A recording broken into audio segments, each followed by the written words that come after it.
যেই স্থানে স্বাধীনতার ঘোষক শহীদ রাষ্ট্রপতি জিয়াউর রহমানের ৪৪তম শাহাদাত বার্ষিকী পালন করা হচ্ছে, খুনি ফ্যাসিস্ট হাসিনার সময়ও ঠিক একইভাবে এইভাবেই এবং এর চাইতে অনেক বড়ভাবে আলহামদুলিল্লাহ আমি আনামত সাইফুল ইসলাম যখন আমি শ্যামপুর থানা বিএনপি প্রেসিডেন্ট ছিলাম তখন এর চাইতে বীর দর্পে আমি এই জায়গায় প্রোগ্রাম করেছি। আমি মনে করি, আমি বিশ্বাস করি এই ১৬ বছর আমি যেইভাবে সাহসিকতার সহিত প্রতিটা প্রোগ্রাম এবং রাজপথে যেভাবে করেছিলাম সেভাবে যদি সবাই সেভাবে এই প্রোগ্রাম করতে পারত, এইভাবে প্রতিটা কর্মসূচি পালন করতে পারত,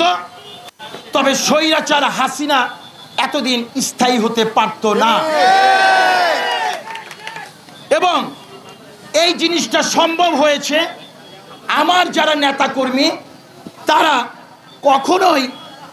পদ পদবি কিংবা তারা কখনো সম্মুখ সারিতে তারা কখনো থাকতে চায় নাই। আমার রাজপথের সহযোদ্ধাদের জন্যই হাসিনার এই ১৬ বছর ফ্যাসিস্টের সময়ও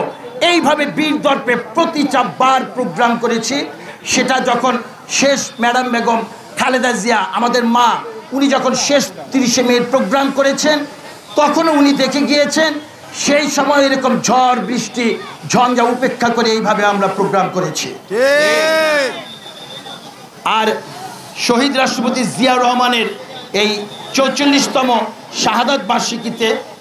শুধু আমাদের একটাই বিষয়, সেটা হচ্ছে বাংলাদেশ জাতীয়তাবাদী দল বিএনপি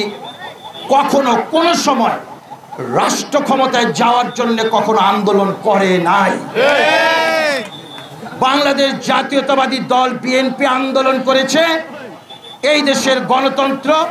স্বাধীনতা, সার্বভৌমত্ব রক্ষা করার জন্য